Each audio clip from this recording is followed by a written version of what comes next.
Tabe atau minasa.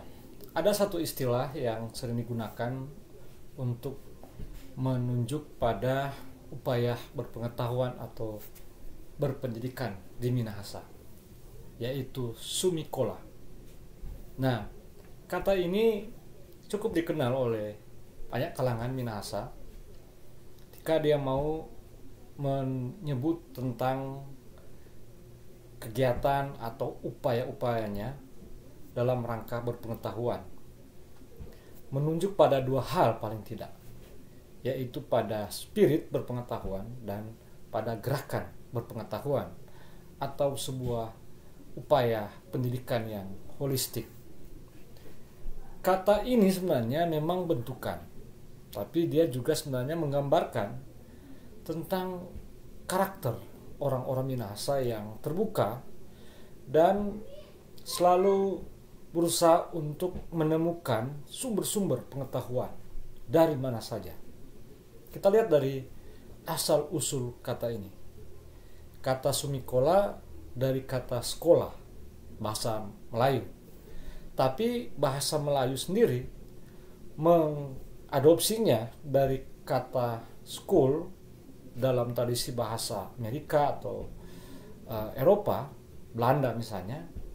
Tapi kalau kita kemudian juga menelusuri dari mana asal kata ini, kita kemudian akan menemukan bahwa kata ini dari bahasa Latin, school, yang pada penggunaan awalnya menurut sejumlah literatur, kata sekolah ini menunjuk pada apa yang sekarang disebut waktu senggang, leisure time, yang dalam penggunaannya itu sebenarnya menunjuk pada tradisi berfilsafat di zaman Yunani. Kita boleh menyebut nama Socrates, Plato, atau Aristoteles dan lain sebagainya, yang itu menunjuk pada kegiatan berpengetahuan, kegiatan berfilsafat yang menggunakan ruang dan waktu yang bebas.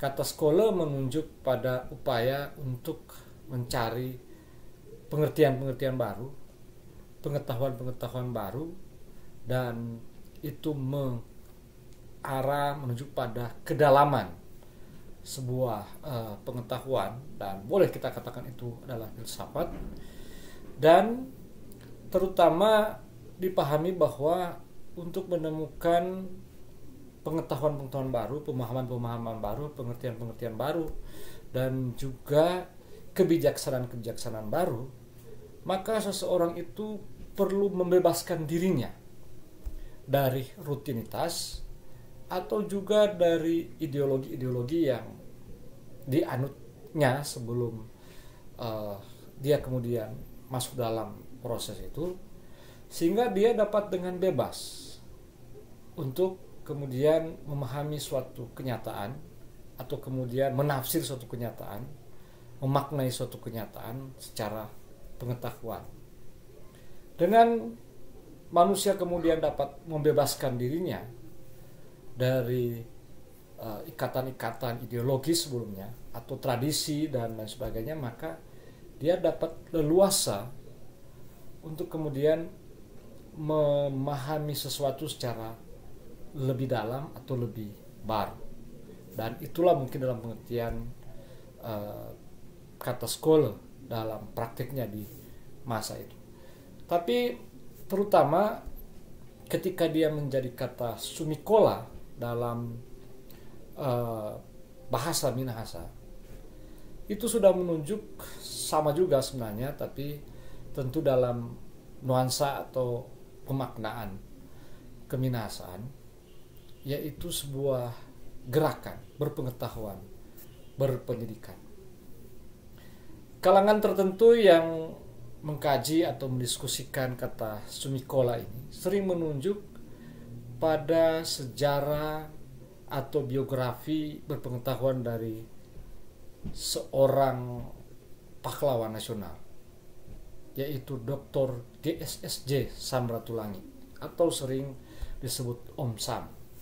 Yaitu ketika dia dari Tondano, seorang Samratulangi lahir dari keluarga elit Minahasa di masa kolonial tentu, dari keluarga mayor, kumsar, yang dengan demikian memiliki akses untuk bersekolah di sekolah Belanda, Hofden School, yang di situ diajarkan macam-macam pengetahuan modern, yang murid-muridnya dipersiapkan untuk menjadi pamong praja. Di Hofden School itu juga Samratulangi kemudian memperoleh kesempatan untuk dapat melatih keterampilannya dalam berbahasa Belanda, yang kemudian menjadi modalnya untuk berpengetahuan di masa itu.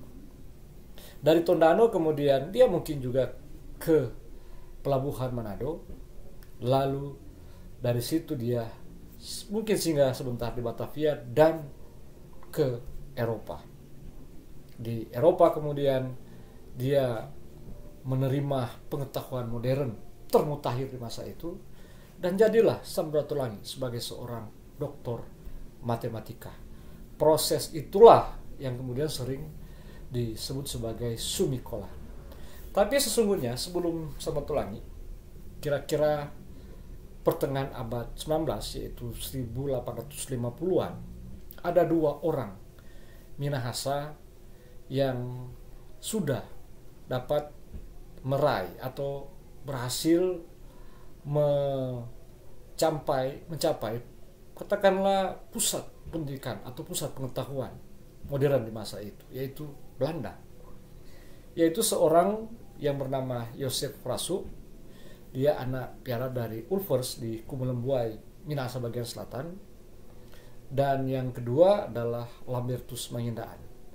Dia adalah juga anak piara dari Kate Herman Sendling di Amurang, yang juga adalah Minahasa di bagian selatan. Joseph Frasu lebih dulu ke negeri Belanda karena Ulvers melihat kemampuan yang dimilikinya, maka menurut dia Joseph Frasu mesti memperoleh pendidikan yang lebih tinggi, dan di masa itu bayangan mereka, dan itu juga menjadi suatu kenyataan di masa itu, adalah ke negeri Belanda. Dan Joseph Frasu ke negeri Belanda. Dia mengikuti pendidikan guru, dan ada informasi yang mengatakan bahwa sambil dia bersekolah di sana, dia juga diminta untuk mengajar bahasa Melayu di salah satu universitas di Belanda waktu itu. Boleh dikatakan bahwa Joseph Frasu adalah orang Minahasa, mungkin juga orang Indonesia atau waktu itu disebut Hindia Belanda, yang pertama menjadi dosen di negeri Belanda. Tapi karena masa itu tentu tidak seperti sekarang, alat transportasinya tidak secanggih sekarang, maka baik dari Amurang atau Manado ke Batavia lalu ke negeri Belanda itu membutuhkan waktu yang sangat lama, maupun pulang dari negeri Belanda ke tanah Minahasa juga sama waktu yang membutuhkan waktu yang sangat lama. Maka disebutkan bahwa Joseph Frasu tidak berhasil pulang ke tanah kelahirannya. Dia meninggal di kapal karena sakit. Jadi Joseph Frasu belum sempat mengimplementasikan atau mempraktekkan pengetahuan yang diperoleh di Belanda, di tanah kelahirannya Minahasa. Dia sudah meninggal. Menyusul setelah Joseph Frasu adalah Lambertus Mangindaan, yang dia juga ke negeri Belanda, lalu kemudian disebutkan dalam beberapa catatan sejarah dia mengikuti pendidikan untuk guru dan pendeta. Dan Lambertus Mangindaan lah ini, setelah dia selesai menempuh pendidikan, dan begitu tradisi Nederlandse Henoskap yang menyekolahkannya dalam mengutus lulusan-lulusan di sekolah mereka di Rotterdam, yang kebanyakan mereka adalah guru tapi juga dalam kapasitas sebagai misionaris. Dia diutus bersama 2 sendling lainnya. Dan Lambertus Mangindaan mengikuti suatu seremoni, suatu acara pengutusan misionaris bersama-sama dengan 2 orang Eropa lainnya. Jadi boleh dikatakan di masa itu Lambertus Manginaan sudah dalam status sebagai misionaris seperti kebanyakan para sendeling Belanda. Tapi begitu dia kembali ke tanah kelahirannya, tanah Minahasa, dia tidak bisa memperoleh hak itu. Ini sekarang tidak membolehkan dia menjadi seperti sendeling Eropa pada umumnya.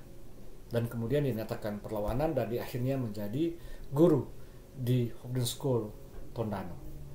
Dan bolehlah kita katakan bahwa ketika menyebut Sumikola, kalau itu dihubungkan dengan sejarah, berpengetahuan, berpendidikan 2 orang Minahasa tadi, yaitu Yosef Rasu dan Lambertus Manginaan, itu menunjuk pada kemampuan orang Minahasa untuk meraih pengetahuan sampai tingkat tertentu, sampai tingkat yang paling tinggi di masa itu pun dia harus merantau atau dia harus berpergian jauh, yaitu ke negeri Belanda di masa itu. Dan Sumikola dalam pengertian bahasa Minahasa adalah sebuah proses aktif, adalah sebuah kegiatan yang secara sadar itu dilakukan untuk memperoleh pengetahuan tertinggi. Nah, dalam pengertian sekarang mungkin boleh kita katakan bahwa Sumikola itu pertama dia adalah sebuah paradigma atau juga sebuah filosofi yang substansinya menunjuk pada upaya berpengetahuan, upaya berpendidikan yang mesti lintas ilmu atau juga lintas geografis. Tapi sekarang di era digital ini, orang dari rumah saja bisa mengakses pengetahuan yang sudah sangat terbuka melalui internet atau teknologi digital yang menyediakan sumber-sumber pengetahuan, literatur, dan lain sebagainya. Tapi hal kedua kaitan dengan bagaimana kita merekonstruksi makna Sumikola di era ini, bahwa Sumikola menunjuk pada gerakan berpengetahuan, yaitu juga menunjuk pada sebuah gerakan pendidikan. Dan dalam konteks abad 21 ini yang ditandai dengan perkembangan teknologi informasi yang sangat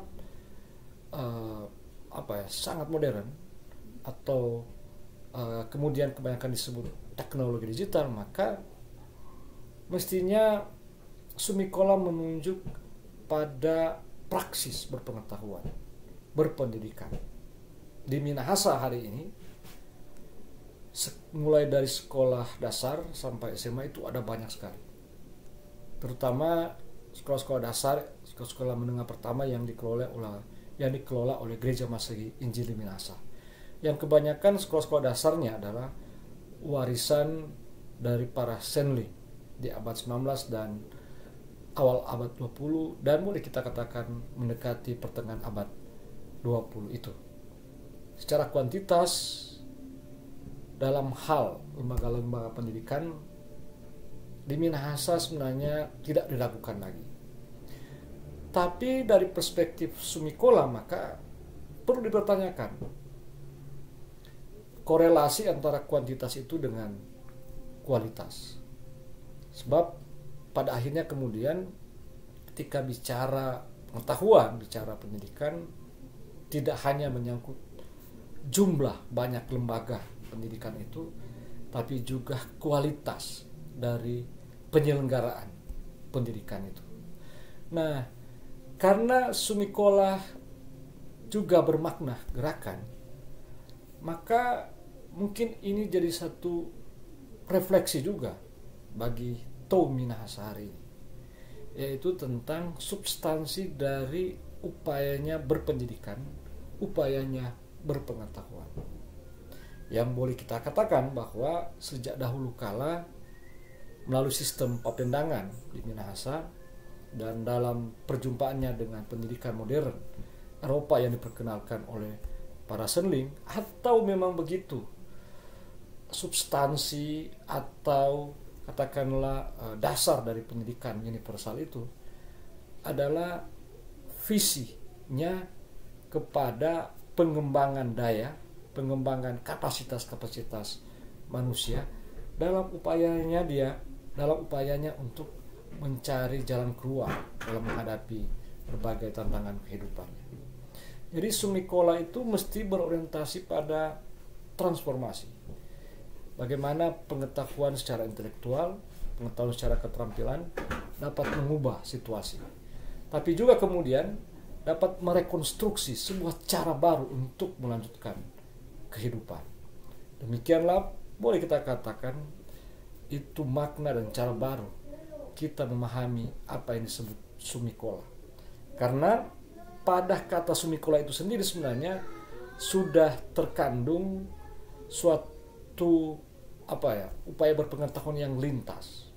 Dia dari kata Latin dan menjadi kata Melayu, lalu kemudian menjadi bahasa Indonesia, dan kemudian direkonstruksi dari segi katanya dan diberi makna baru oleh orang-orang Minahasa yang awal menggunakan itu, dan itu menunjuk pada sebuah upaya berpengetahuan yang lintas, yang terbuka, yang semua pengetahuan yang terakumulasi atau kemudian diupayakan itu dia mengarah pada bagaimana memanusiakan manusia, bagaimana membuat manusia itu yang sudah dimanusiakan secara bersama-sama untuk kemudian dapat menghidupkan, dapat memaknai kehidupan secara holistik, secara baik. Saya kira itulah yang terkandung pada apa yang sampai hari ini juga masih dikenal oleh kebanyakan orang Minahasa, yaitu Sito Timo Tumo To. Demikian saya Denny Pinontoan. Tabea.